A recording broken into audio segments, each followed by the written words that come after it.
Hey everybody, and welcome to the Pantry Refresh, where we are going to create an organized, healthy pantry that supports simple meal prep. If you don't know me, I'm Cassie Groeschl. I'm a registered dietitian, and I am the owner of Wellness That Fits, where I help busy moms overcome exhaustion with meal prep, holistic nutrition, and wellness routines so that they can be energized and productive and fully present for what matters most to them. Now, I created this pantry refresh to help you remove the hidden health disruptors that might be in your pantry, like the hidden sugars and the plastics, and also just to help you get a little bit more organized so that you can make meal prep easier for yourself. Now, there are hidden energy drainers in your pantry, and you might not even realize it. There are ultra processed foods, hidden sugars, clutter, and even just having that decision fatigue in an unorganized pantry. All of those things can just totally zap your energy. And another thing is, like, health can feel very overwhelming when approached with an all or nothing attitude and mindset. But this guide will show you how to build healthy habits gradually, one manageable step at a time. And that's why I've created the checklist and a couple checklists for you in the guide so that you can tackle this pantry refresh step by step. If you can't get everything done in one sitting, that's okay. No worries. Just know that you're making progress no matter how much or however many check boxes that you tick off. It's all about just being sustainable and getting everything done, again, one manageable step at a time. So grab your guide so that we can get started, print it off if you need to. And I'm gonna give a little rundown of what we're gonna go through today. So first we're gonna declutter the pantry, and then we're going to discuss some healthy swaps that you can make in the pantry. And then we're gonna organize it in a manner that supports meal prep, and then restock the pantry with nourishing options so that they're always available to us. And then finally, we're gonna spend a little time reflecting on how it feels to have a refreshed pantry. All right, so let's get started. Okay, so now we are going to talk about decluttering our pantry. Now, this is where I keep the majority of my food, in fact, all of my food, except for a couple things on the counter for healthy access. But the first thing that we want to do, if you get out your checklist, is toss anything expired or stale. Now, what this might mean for you is you might take everything off the shelves. And I highly suggest doing that. I personally go through a pantry refresh quarterly in my home just because I change bins for things, and we'll talk about that a little bit more later. But again, the first thing that we really want to do is toss anything expired or stale. So some culprits might be like stale bread or crackers that have just been sitting there, or you might even have, this is my random bin. Okay, I keep everything in bins, but like you might have some, cereal that's been sitting there for a while. So you're gonna wanna go ahead and toss that and go through all of your canned items, because oftentimes our cans get stuck in the back of a pantry. And especially if it's not organized right, and then it expires. So just the other day I tossed a can of, I think it was like cream of chicken. So go through anything and toss anything expired or stale. The next thing you want to do is make a plan to use up anything in your pantry, or even at your freezer, if you're doing this with your freezer too, that is close to expiring. So identify, I have an area in my pantry where I keep all the canned goods. Now, I personally keep a very low stock because I don't like to have too much where I can't see things. I don't know where they are. And I honestly don't have tons and tons of space to work with. So, take a look at the dates on your cans. Anything that is close to expiring, maybe put them in a bin or set them on your counter. Put them somewhere where you know that you're going to find some recipes to use these ingredients up. Okay, so I'm gonna put this back. The next thing you want to do is, we talked about this, but like get rid of any unidentifiable bags of ingredients. So if something might be in a bag and you're like, I have no idea what this is, or a glass jar or something that you put something in there and you don't know what it is, and you're kind of scared to use it because you're like, I don't know if this is flour or what this is. So get rid of anything like that if you know that you're not gonna be able to identify, and you know you're not gonna use it because you're a little nervous about what it actually is. So get rid of that. And then remove, this is a big one, remove any foods that have artificial dyes. So like the red 3, yellow 5, blue 1, all of those. You know, and look for natural food-based alternatives. They sometimes color things with like beet juice and, you know, turmeric and things like that. So look for food dyes that have that. So let me just show you. I have a rotating Lazy Susan here of baked things that I would put for decorating cakes and things like that. And I will tell you, some of my sprinkles I have to get rid of because it has the red dyes, and I have some food coloring that I have to get rid of. Now, if you're worried about or anything like me where you don't like to waste, you can go ahead. I have some tips in the guide, but you can use these for kid crafts. You know, instead of regular sprinkles, you can use food sprinkles for glue projects or crafts, anything like that. And certainly you can use these, you know, for any non-food dye type activities. So that's just kind of an example for you to reuse goods. So, oh, and just a tip, I have in the Pantry Refresh guide a link to an Amazon list that has some of these pantry things that I like to use in my pantry to keep it organized. And one of those items is an artificial dye-free sprinkle if you want something to, you know, a sprinkle that doesn't have the artificial dyes in it. Okay, so the next thing we want to do is identify ultra-processed foods with long ingredient lists and place them in a separate bin and make a mental note not to replace those items, like not to purchase more of them. And we'll talk more about the ultra processed foods and like how to identify them when we discuss how to restock your pantry. But basically it's gonna be your highly processed foods with very long ingredient lists, foods that you kind of know, you know, are ultra processed, some of the chips and candies and things like that. And speaking of, I just tossed some old Christmas candy canes that nobody was gonna eat, and they were just getting stale and half of them were open, so I just like tossed them. So I always like to kind of keep things fresh that way. And like I said, keep anything that you need to use up maybe in a bin. You can toss them if you'd like. I am a big proponent of trying to reduce food waste. We have a lot of food waste in the US. So if you can make a plan to use them sparingly, I will talk a little bit about that later, but just kind of keep them in a bin to know at least don't replace these items, don't purchase more of them, or purchase them sparingly. Okay, and then the last thing that you want to do once you've removed a lot of the ingredients and things out of your pantry is you'll want to wipe down the shelves. I know things can get, you know, there's crumbs, and especially if you have kids and teenagers and things like that, things can get pretty messy in here. So go ahead and wipe down the shelves once you've removed everything.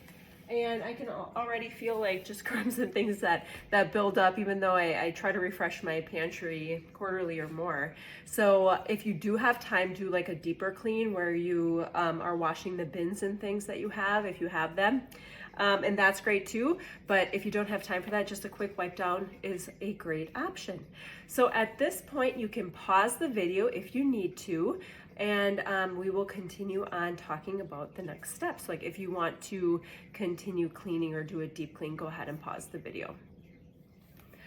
Now let's discuss some healthy swaps for some health disruptors like plastics in your pantry or in your kitchen.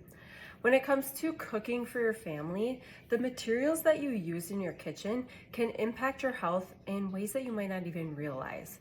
Many everyday kitchen items like plastic containers or non-stick pots and pans or even utensils contain these chemicals that have been linked to a variety of health issues. These chemicals that are often called forever chemicals, like the PFAS is one example. They're persistent in our environment and in our bodies, and therefore it could lead to long-term exposure and long-term health outcomes. Studies actually show that these chemicals can disrupt hormone function, they can disrupt and affect immune system and increase the risk of certain cancers.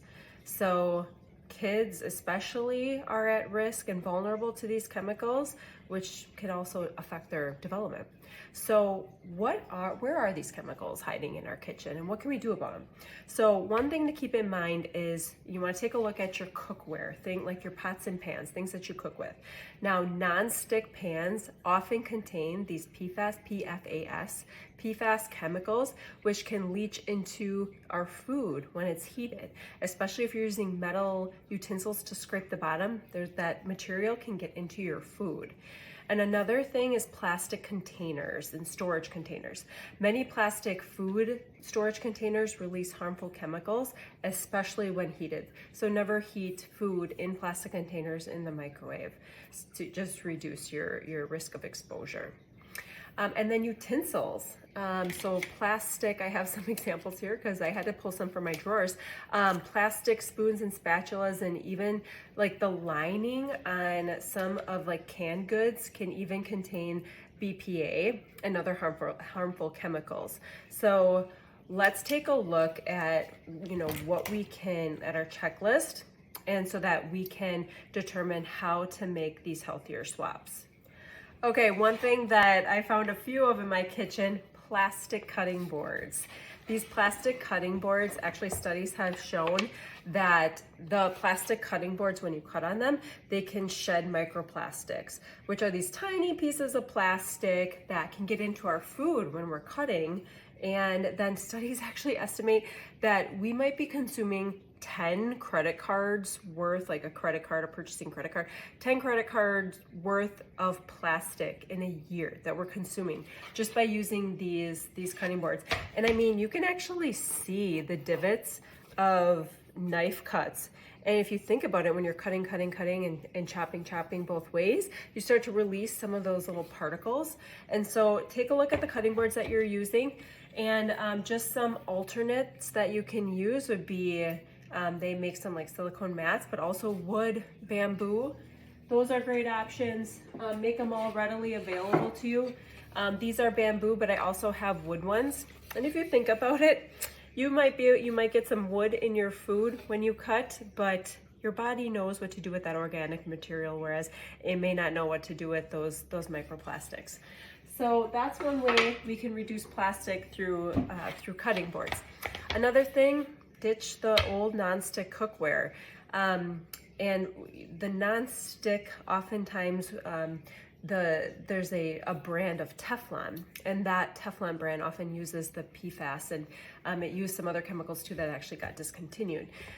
So what you could do instead is switch to stainless steel or even cast iron. So those are a little bit more cumbersome in the care and cleanup, but it is possible and it's worth it, so you don't get the Teflon and other harmful chemicals and forever chemicals in your food.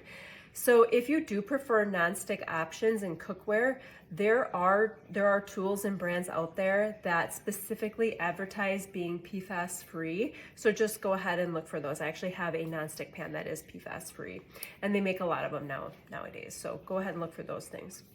Another thing you can do is swap out plastic food storage for glass jars or glass containers, Pyrex containers, or any sort of container like that. Stainless steel containers as well, and then silicone containers are another good one. So silicone is actually safe to use with food. So those are free from BPA, and they won't leach harmful chemicals into your food. And then lastly, swap any serving utensils that you know are plastic. Again, a lot of these harmful chemicals were made to resist heat, and so a lot of cooking utensils have this in them, and it can be harmful. We can be getting forever chemicals from these utensils. So some good options to replace would be some stainless steel options. Also silicone. They make a lot of different spatulas and spoons that are silicone. So these are good because they resist heat, but they don't leach harmful chemicals into our food. And then also bamboo. So using bamboo is really easy on your cookware, especially on non-stick, PFAS-free cookware. They suggest that you use silicone or wooden or bamboo utensils. So these are some great alternatives to plastic kitchen tools. And again, like I said, they won't release toxins, and they'll actually last longer as well if you take care of them. These can't be dishwashed, you can, but then you'll just have to replace them more. So better just to hand wash these. And these actually can be dishwashed. Of course, these stainless steel items can be put in the dishwasher as well. So by making these simple swaps, you can significantly reduce your family's exposure to harmful chemicals and feel confident that you're feeding them from a safe, healthy kitchen with healthy materials. And also, I do actually have in the guide some budget-friendly tips at that bottom of the checklist, because for many of us, it's not realistic just to like throw everything out that we might have in the kitchen and like purchase all new things, like purchase a whole pot and pan set and kitchen utensils and cutting boards and things like that.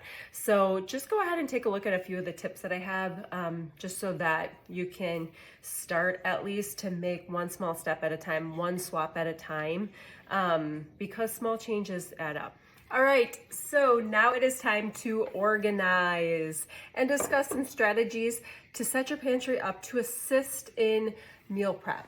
So have you ever just like stood in your pantry and have been completely overwhelmed and stressed also by just the clutter and not being able to find anything that you need, and then buying ingredients and additional ingredients that end up going stale because you haven't used or can't find ingredients in your pantry? That's why organization is so important, for not only food waste, but also just that peace of mind and reducing overwhelm. So let's talk about a couple of things that we can do.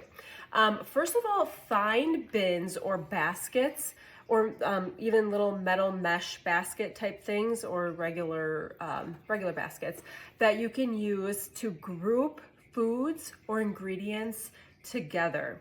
So you could use any kind of see-through bins. I personally like see-through just because then I can see the foods and I know what's in each of the bins. And then it allows me and my family to make healthier choices as well. And then it helps you see what's on hand, I guess, most importantly. So the see-through things are really great. Baskets are just fine too. And then one of the best tips that I have for organization is to group like ingredients. So for example, I keep most, not all of my grains together in one bin, like quinoa, wild rice, whole grain pasta, things like that. And let me show you, for example. So I have a few different sizes of these bins, but what I have in here is a lot of my grain options. So I have pasta, I have ramen noodles. They're actually quinoa brown rice from Costco. I have my quinoa. I don't have every single thing in glass containers, like more of my bulk items like brown rice. I have in a glass larger jar, black rice, forbidden rice, and then some panko crumbs and things like that. So I like to keep all of this together just to like help organize my mind. And then let me show you one more example.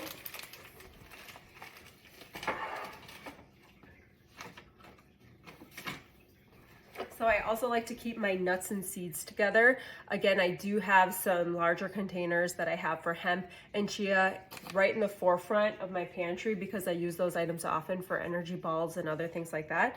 But all of my nuts and seeds are here. I have walnuts, I have pepitas, I have granola with pepitas, cashews and pistachios. So it's kind of like, okay, when I'm looking at restocking my pantry, I kind of go by bins and I look and see what I need that way. And that way, if I have a recipe that maybe calls for a certain nut and I'm trying to use up, maybe it calls for walnuts and I want to use up my cashews, and it makes sense, right, in the recipe, then I'll just try to use up what I have on hand. So one more example that I wanted to show you is I have another bin for like less used grains, if you will. So polenta, millet, teff, farro. I use these things. I like to have them on hand for different recipe swaps and things when I'm making my core ingredients to create diverse meals. But I kind of keep them all in one bin so that I know these are kind of like some more of the different grains that I use. And so a couple other things, I'm actually going to take you with me for a minute. Okay, a couple other things that I really like to group together is, let's look at this area. I like to have one area for kid pouches, kid snacks, and then lunch things, lunch containers and lunch bags. And having this all in one area really reduces that decision fatigue of like, okay, I'm gonna make my kids' lunches. Where is everything? I can't find it. I'm digging in all different places. It is all right in the front because this is something that we do every single week, and I like to have it all in the front. Now, of course, keep your snacks, if that aligns with your health goals, keep your kids' snacks in a self-service area. So right here is what I like to have so that they can actually reach it. And it's actually just high enough where my 2-year-old daughter has to get a stool so I can usually hear her, so that I can kind of keep tabs on what she's doing. One more thing I wanted to show you is when we talk about grouping like ingredients, some more examples might be when you it's nice to be able to pull out a bin of, you know, something if you're going to make a smoothie or if you are making a beverage that you like. So I have tea ingredients right here, kid juices and other like type beverages here. And then something else I wanted to mention farther up here is I actually like to group together my, well, right now there's some seeds in there. Right now I like to group together my Ninja smoothie maker and some of the different parts to that. My food processor so that the kids can't pull it down and reach it, but it's still forefront because I use it frequently. And then all the parts to my food processor is in one bin. And I already told you before, cake decorating and things like that are in this Lazy Susan. And I like to keep Lazy Susans in the corner because it utilizes the space really well. So we have an ultra processed thing right here, which we're trying to use up because I like real maple syrup and like honey and some ingredients and condiments right there. That's personally how I like to do this. And then down here, my Lazy Susan has some different oils and avocado pan spray, coconut oil, things like that. And I also have some balsamic vinegar and other vinegars there as well. So keeping like ingredients together is very helpful for meal prep. And also like when you're going through and writing up your grocery list, it's helpful to like see everything all at once. Okay, so everything has a place in my pantry, and it helps immensely just to reduce the time that your like brain is making those decisions and searching and you know, let's just try to make things easier for ourselves, which can actually reduce brain fog. So that's why I love it. And speaking of brain fog, another big tip is just make things conveniently placed for yourself. So for example, I talked about the kid lunches. So that's like the kid stuff is all in one area. So like we want to put all of the kid lunch containers in one bin or basket or whatever. But it helps my brain to put all the kid stuff in one area. So like even when when they were babies, I had like certain puree silicone containers and like bottles and anything, like it was all like, this is the kid section, just to help my mind. It's always on the right hand side of the pantry. So whatever you can do to kind of like help your brain make less decisions is wonderful and very helpful. And then lastly, just a kitchen tip, make meal prep tools easily accessible, like in one area. So like your most used utensils in one drawer or bin, if if that works for you, like food processor or blender in an easy accessible place. Put all your glass storage containers organized in one location. I have all of my Pyrex containers and their lids, I'll just show you really quick, in one area, so that you can see when I'm doing food prep, all of my items are right there for me, and I can open this and pull all the different sizes and things. So, also I have a link to my Amazon Pantry Refresh list that in case you would like something, to organize your pantry, I have this, a link to this specific bin. It actually comes in this size and then a larger size that I really like. I actually use it in my pantry, and I also use it in a lot of different places in my house, and also in my refrigerator, because I like to group similar ingredients that I'm going to be using in the same meal together to make, again, reduce decision fatigue and make decisions easier for me. Okay, so now what I want you to do is follow along in the guide and make a plan in that notes area that is provided and decide which items you would like to group together. And then find some bins. You don't need to go out and buy new things. If you have bins around the house, that is great too. If you can repurpose and reuse bins, that's even better. So I will give you a minute to go ahead and make a list of items that would make sense in your pantry to group together. Okay, so we're talking organization, and organization in the home as a whole is super important, but also in those high traffic areas. So our kitchen and our pantry, we're in there every day, multiple times a day. So having that space organized and working for us, not against us, is so important. So we first need to declutter. We truly need about half of what we have in our kitchen. And if I have too much in there and I can't get to what I need, so let's say I can't get to this pot back here because I have too much in front, I'm going to settle and I'm not going to use what I want. I'm going to end up saying I can't get to that, so I'm going to go the easy route and use the air fryer or make something in the microwave versus making that meal that I truly want to make. So once we declutter, it allows us to have this ease of use in our space as we're going. And now that I've decluttered, I have to decide what's the best place to put things in my kitchen. If I have my spaces over here, but I'm cooking over here, I'm not going to make the meal that I want. So now that I've decluttered, I look at the use of my space and say, let me move things over here. I'm going to play a little Tetris in there to make it work for me, not against me. Now that I've decluttered and I've reorganized, now I need to say, okay, how can I make this user friendly? And using bins, baskets, and turntables, and then adding labels to them is so important. So I love turntables for things like spices or oils, or if you're really into like smoothies and stuff, have that on a turntable because it allows us to see what we have and make it easy to use.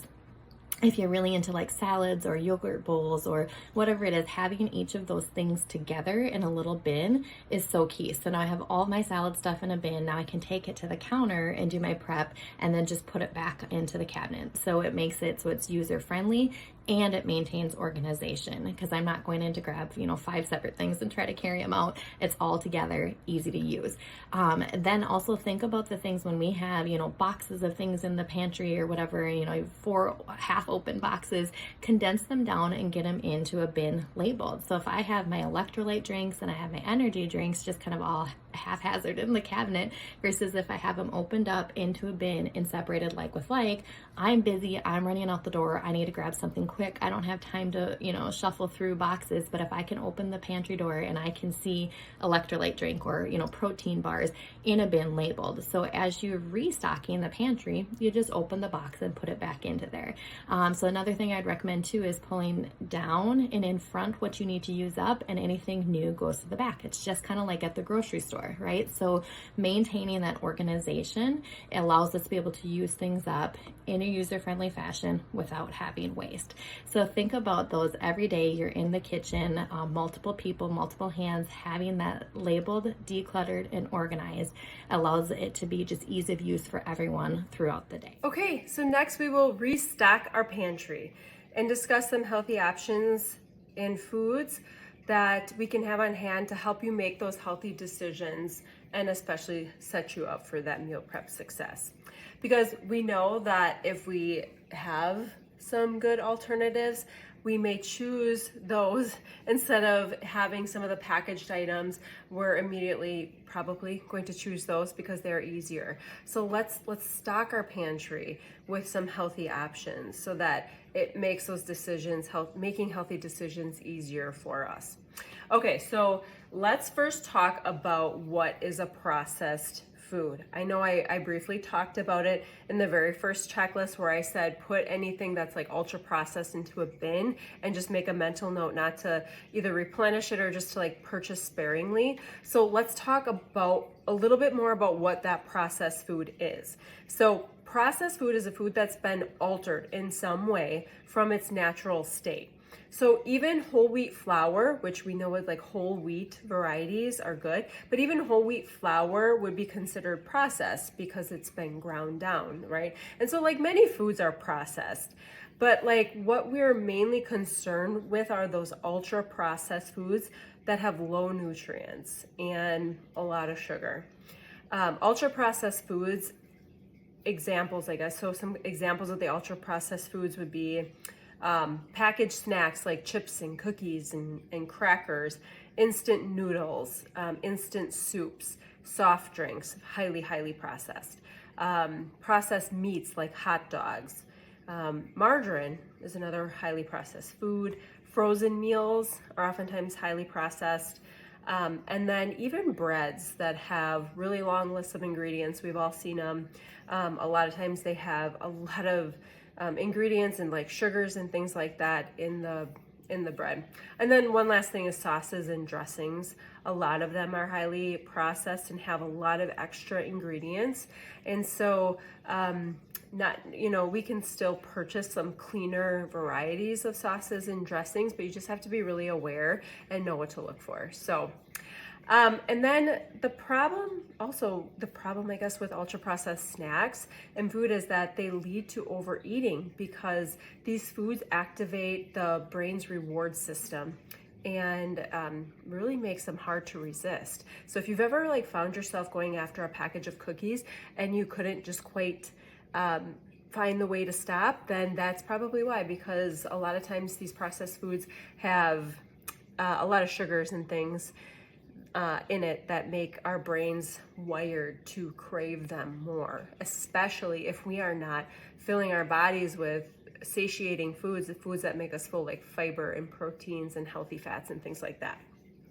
Okay, so another thing, ultra or processed foods like refined grains are just something to be aware of as well, like white bread, white rice, many crackers. I talked about that a little bit, and certain snacks. And those things can really deplete your energy because the nutrients and the fiber are stripped away in processing. So words to look for there, refined and enriched, especially if you're looking at like wheat products, enriched flour. That's where all the nutrients have been stripped from the original kernel or grain.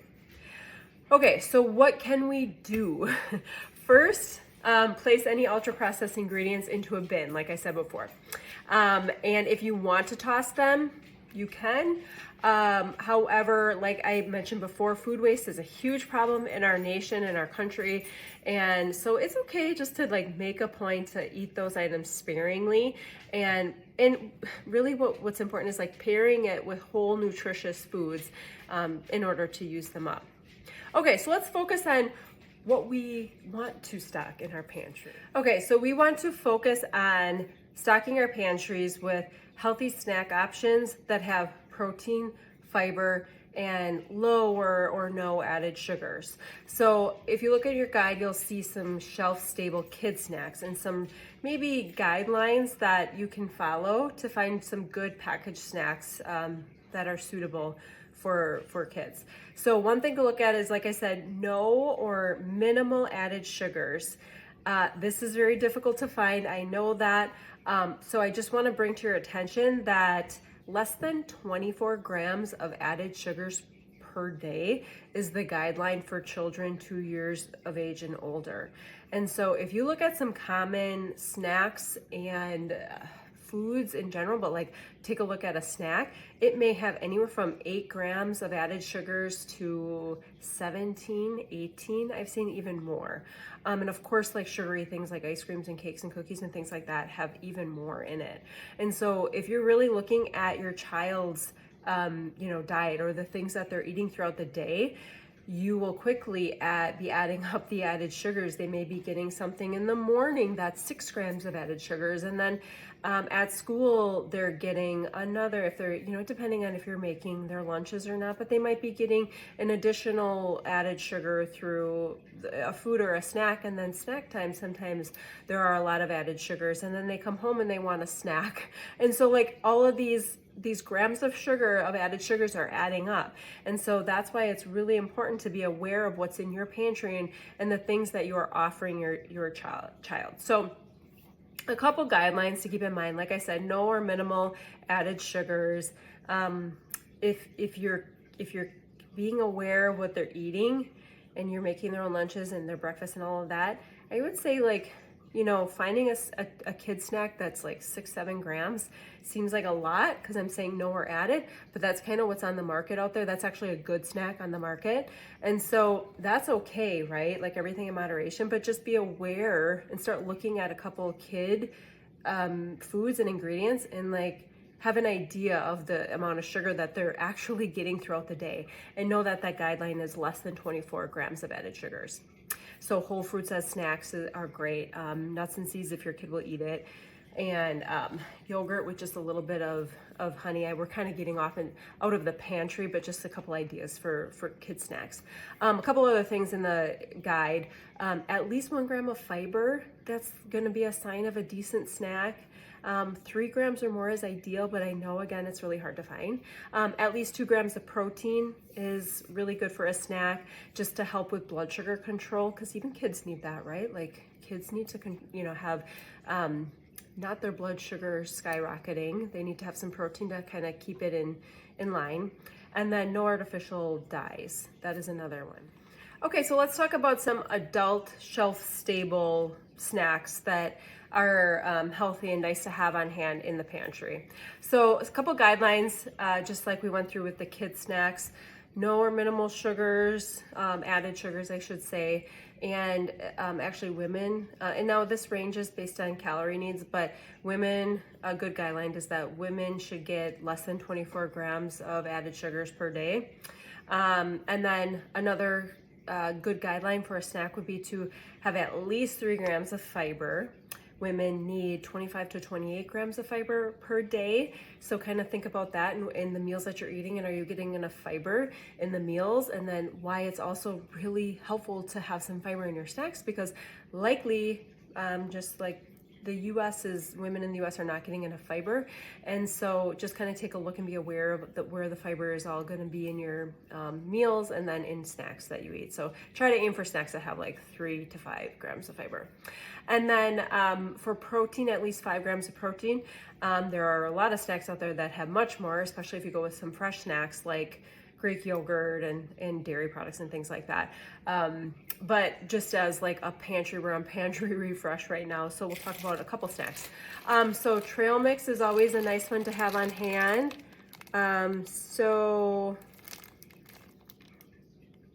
mine, you can put whatever you want in it, but I have almonds, craisins, dark chocolate chips, pepitas, and some dried cherries in there. You can put whatever you want in yours, but the nuts are going to provide the protein and the fiber. Some other good ones, again, just for your pantry to have on hand, just like nuts and seeds. So I already showed you my nut bin. So walnuts and almonds and pistachios are really nice to have on hand. And even for kids too, just like having a handful of dark chocolate chips. They make a no sugar kind as well. Just some nice dark chocolate chips. It's nice to have as a little snack on hand, better than some of those processed and packaged snacks. And then, just some sea salt, dark chocolate, just dark chocolate varieties. The darker the chocolate, the better. There's other nutrients and things in dark chocolate, which are good for you as well. So those are just a couple ideas. And now let's shift from snacks and let's discuss some of the ingredients that we want to keep in our pantry, just to help us with meal prep. So opt for whole foods with single or minimal ingredient lists. And a helpful guideline, though it's not always perfect, is to look for items with 5 or fewer ingredients. Okay, so couple things, staples to have in a healthy stocked pantry. healthy stack pantry would be a variety of whole grains. So I already showed you my my grains bin that I like to keep. I actually have a couple, but aim for a variety. So, you know, if you're thinking, you know, we eat a lot of wheat and corn in the US, so try to throw in some different varieties. Or if you eat a lot of pasta in your family, try some quinoa brown rice varieties of pasta, or just try quinoa or brown rice. Or you could do some farro. Just like get creative and try to have a couple different ones on hand so that you can increase the variety. So it's also really nice to have some canned protein varieties on hand, like salmon, sardines, and tuna, for example. And just make sure to choose sustainable sources. That's really important to me and for our environment. So just kind of look for those. Now, of course, fresh and frozen are great options, but I know sometimes it's nice just to have a can of tuna on hand so that you can have like a protein filled snack, or, you know, use it in a meal or something. You know, they make, of course, they make cans, but they also make pouches of tuna as well. So just having some of those on hand in your pantry, you can whip it with some avocado mayo, mix it together with avocado mayo and some other ingredients, a little bit of turmeric and whole grain mustard. Those are all, you know, great things to add to tuna just for a really quick snack and healthy protein rich snack. Okay, some other things to have on your hand: beans and legumes and lentils, and be versatile. Just have a variety on hand that makes sense for you. Personally, I like to have white beans on hand because you can use them in a lot of recipes. I also like to have black beans, black beans or garbanzo beans or chickpeas. I also usually have a bag of lentils, red lentils. I just used it up. But it's really nice to have some of those options on hand because beans are rich in protein and fiber, and you can use them as maybe addition to make your meals a little bit more protein rich, or use them you know, just to get a little more plant protein in your diet, which is associated with lower mortality rates. Okay, a couple other things: nuts and seeds.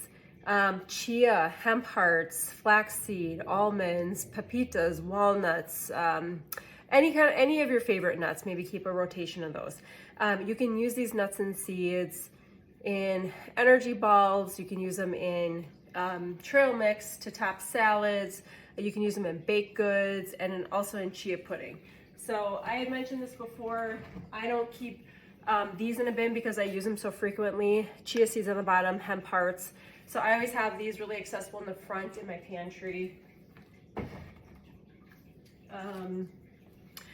Sesame seeds are another one I usually have. I use them in my kid sprinkles and some other options. So those are really good to have on hand for a healthy, well-rounded diet.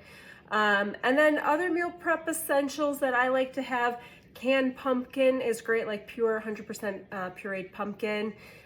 Coconut milk I use frequently in curries and in soups and things like that. Low sodium stock, I like to have some on hand. I do make my own chicken broth, but I do like to have some stock on hand in case I need it. I have to add something to it and I didn't have chicken broth made. And then jarred ingredients or clean sauces or salsas and things like that. Those are good to have on hand. Like, please note the list and the stock list that I just mentioned, and even in the guide, is not all inclusive. These are just many, you know, or a few of the options. Like, there are many other healthy options that would fit well into a healthy pantry. So I just wanted to get the gears turning by providing that list. I just wanted to get the gears turning for ways to stock your own pantry so that you can always throw together a quick and balanced meal.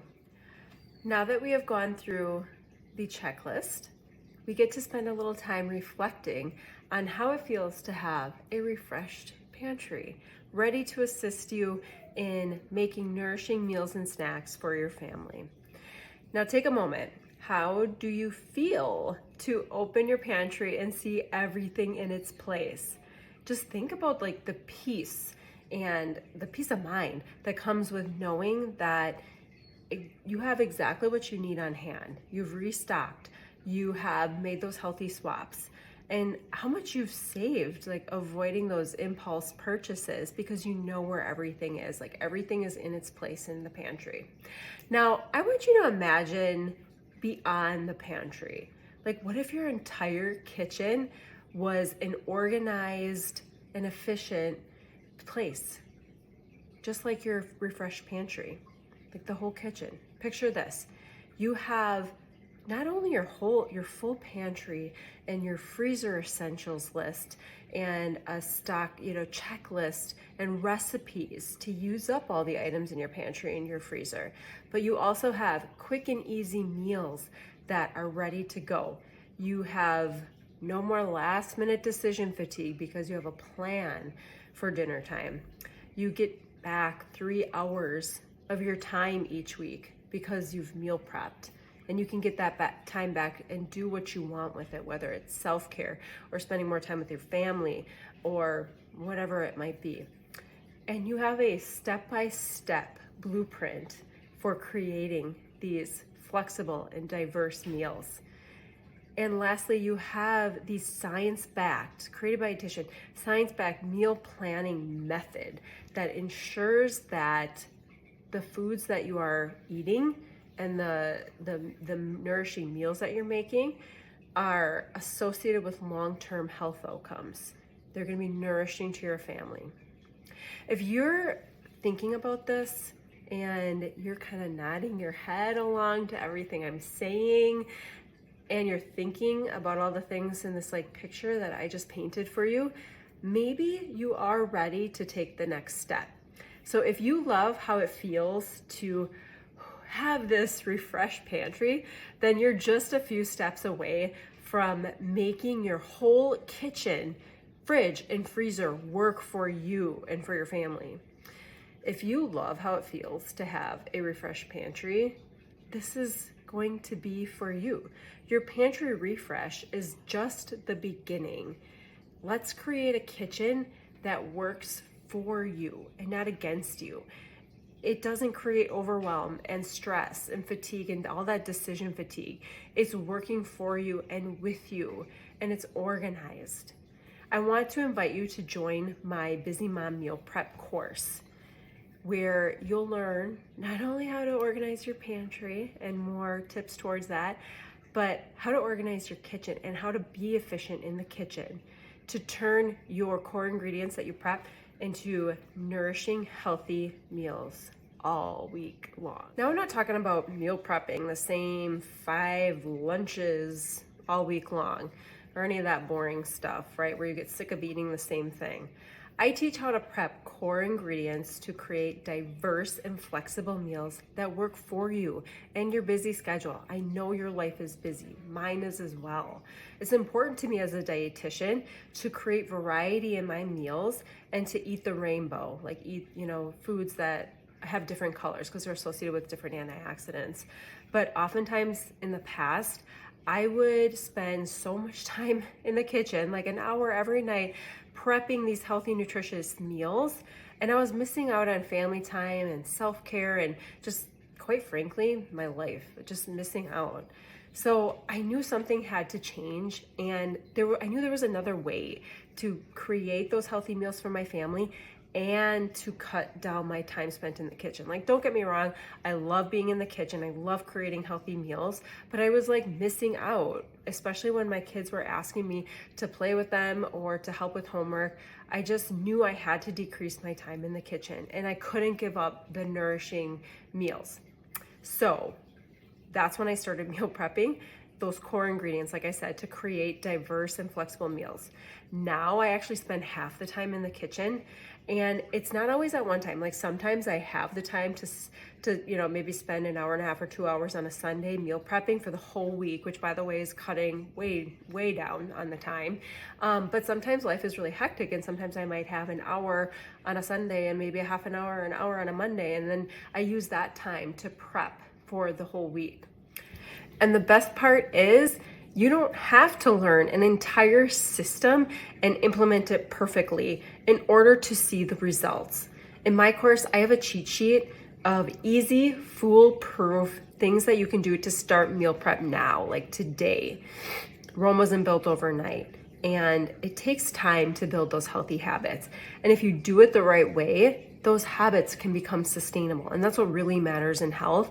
And to make those behavioral changes is to create sustainable habits for lasting change.